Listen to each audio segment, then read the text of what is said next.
Welcome to Beth's Happy Home. I am finally ready to share my ultimate cocoa recipe with you.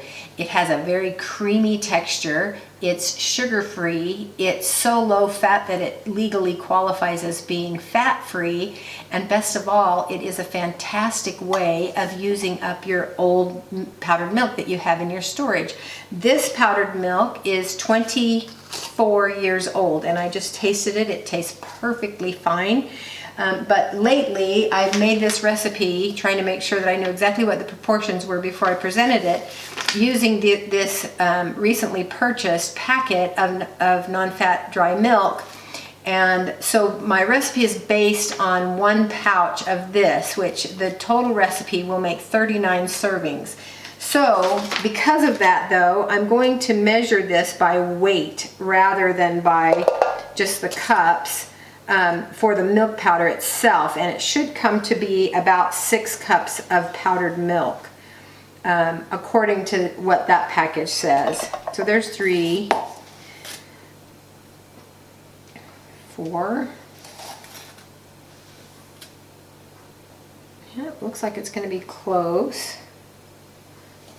if not right on the money.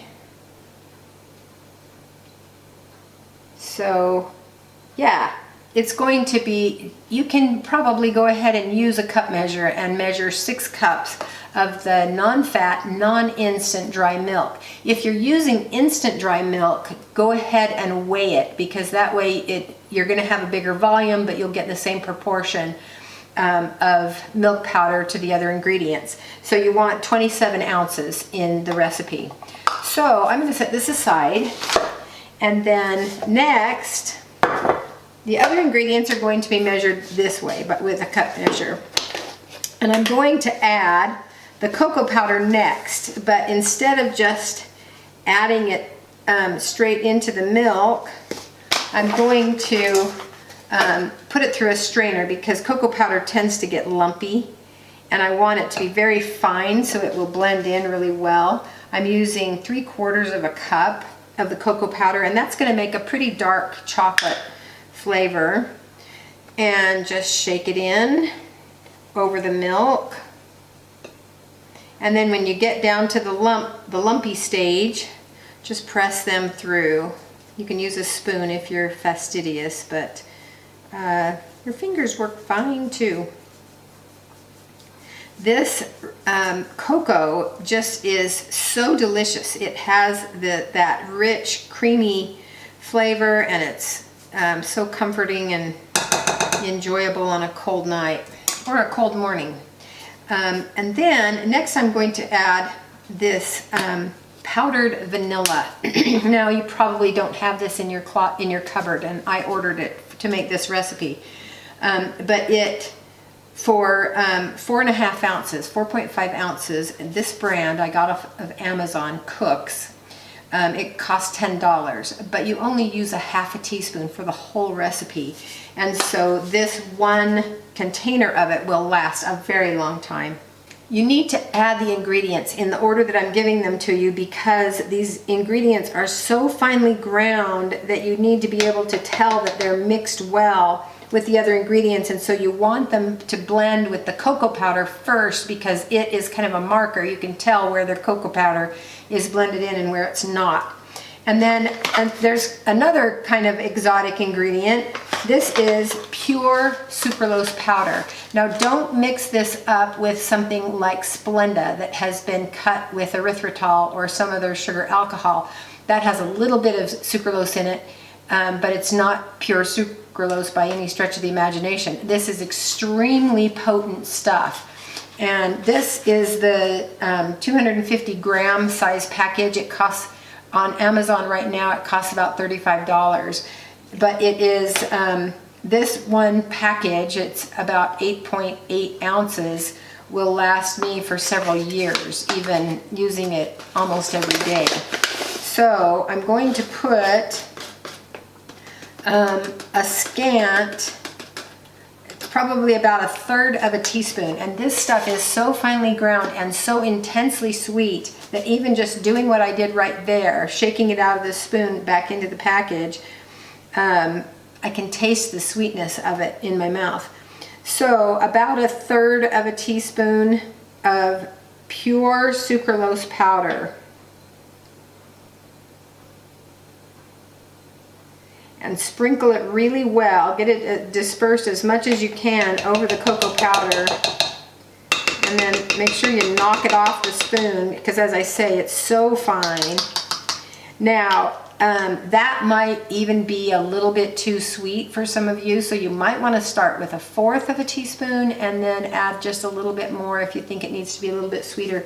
But it is unbelievably intensely sweet. Then the last ingredient, also kind of an exotic ingredient, but this is what gives it that creamy mouthfeel, is lecithin. Now this is soy lecithin, and I looked all over the internet, and the best price I could find was from nuts.com. It was quite a bit cheaper than other sources, and I'm going to use 1/2 cup of this lecithin in there. But first, I think I'm going to mix the vanilla and the sucralose in with the cocoa just to make sure that it gets well blended with the milk. So 1/2 cup, a scant 1/2 cup of the lecithin. And this is going to make up for the fat that is not in this recipe. That's a little bit too scant, I think. Measure out 1/2 cup and then take out about the equivalent of about 2 teaspoons, and you'll be just about right on the money where you want to be. Okay, that's all that goes into this, but then it needs to be stirred really well.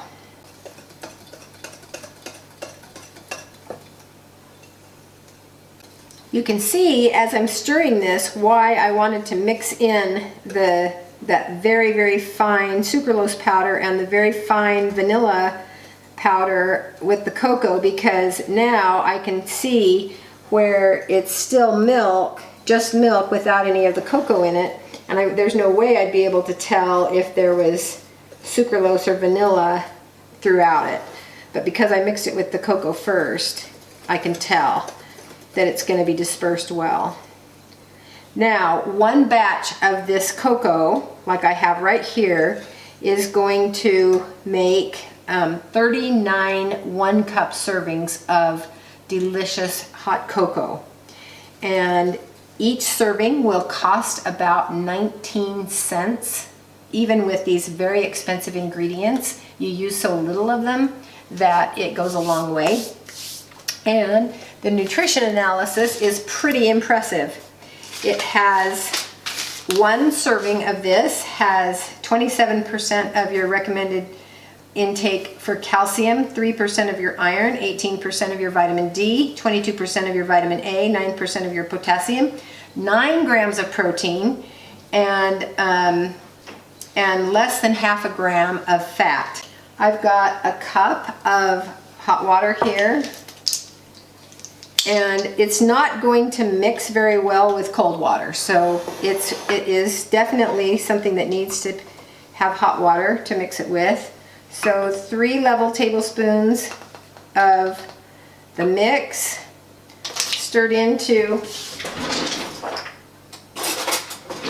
1 cup of hot water. Now obviously this is a 12-ounce mug, so it's not going to fill it up. But a serving is 1 cup. And those nutrition facts are based on 1 cup.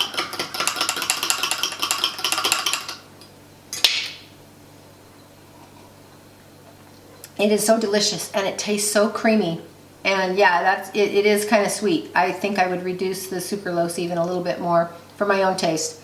But give it a try. You can't touch it for the price for such a rich tasting, fat-free, sugar-free cocoa mix. Enjoy. Thanks for watching.